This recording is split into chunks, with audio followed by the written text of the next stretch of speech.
Gender. What do you believe about genders? Are there only two genders? Are there more than two, male and female? From a Torah perspective, from a reality authentic perspective, which is Torah perspective at the same time, one and the same, there are only two genders, male and female. Watch over here as a newscaster is trying to trump up, make Pierre Poilievre look foolish. But I think he was very smart in turning the tables on the newscaster and making him look kind of foolish. Listen in. First day on the job, President Trump signed an executive order, the U.S. government only recognizing two genders, male, female. They're unchangeable. If elected as prime minister, is that something that you're going to kind of walk in line with, or what are your feelings on that executive order? Well, I don't know. Do you have any other genders that you'd like to name? Me personally? Yes. I'm just asking more so if you're in line with what he is saying. Do you agree with what he's saying? Is that something that you would be lockstep with if elected as prime minister? Well, I'm not aware of any other genders than men and women. I mean, if you have any other that you want me to consider, you're welcome to tell me right now. Well, there's personally, I am a man. I am a as people who say cis man. There are people there who, they say they're gender neutral. Well, you are a man, yes. There are people there who say they're gender neutral. Yeah, they say they're gender neutral. They're a trans person. Is that something that you would recognize here? Whereas in the States, at least with their U.S. government, the way they're seeing it, there's only two. I'm only aware of two, but I mean, if you come up with another list, then you're welcome to do that, but I'm aware of two. And as far as I'm concerned, we should have a government that just minds its own damn business and leaves people alone. That was so good. If you know of others, please tell me. I'm not aware of anything else, right? Are you in line with folks? I don't want to make fun of somebody that chooses whatever they choose in life as a gender. I respect people, and we should respect people. And even if they do things that are foolish, completely nonsensical, harmful, that doesn't mean we don't respect them. But respect doesn't mean that we buy into other people's narrative. So while I can respect an individual for whatever they've chosen to present themselves, and as Pierre Poilievre said, government, mind your own business. And, so I can mind my own business, but I'm not going to buy into that there are more than two genders. There's only male and female. Actually, I want to bring it from a deep Kabbalistic point of view that's very important for us to appreciate. The idea of male and female doesn't start with the human being and also the animal kingdom. It actually starts in the divine order of things.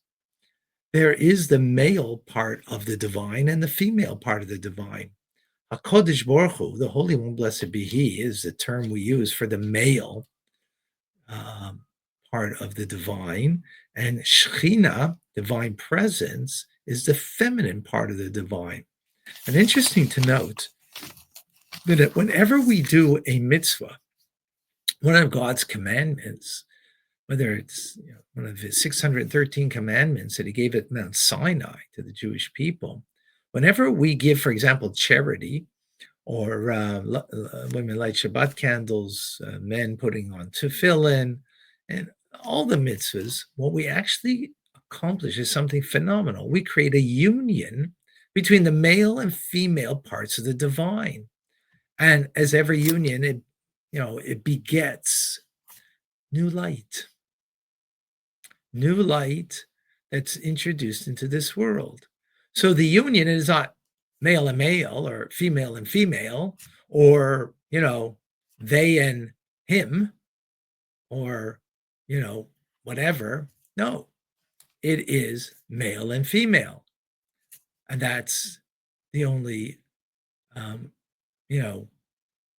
proper union in the divine order, and down here in the reflection of the divine in the human order, and even in the animal kingdom likewise. So this idea that there are two genders and only two genders is essential, not just to how we live our lives out. And of course, if we don't truly buy into that, how do you propagate the next generation? And of course, it was meant to be this way, to propagate the next generation, male and female. But moreover, it's because we're a reflection of the divine, and that's in the divine order of things. And everything is pending on that. It's a crucial part of all of creation, this notion. I hope that gives us a deeper appreciation of this idea. And again, that doesn't take away from someone who foolishly chooses to use, hormone blockers and do surgery to mutilate themselves from the way God had created them, that therefore we just, throw them to the dogs. No, we have to act respectfully to them. They are still created in the image of God, although they're mutilating their body in an ungodly way.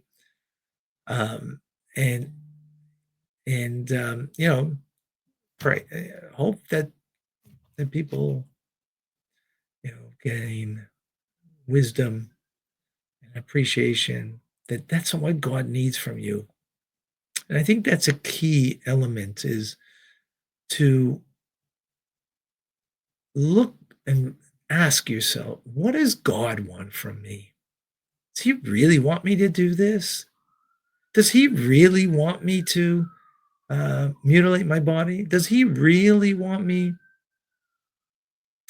to take hormone blockers? Or is that just because I'm in such pain, I want to do this? And if you're in such pain, maybe there's a healthier and more divine way to deal with your pain. I acknowledge the pain, and I hope that you will appreciate, for those who are listening or struggling with this issue, and look for the divine way on how you could bring healing in your life.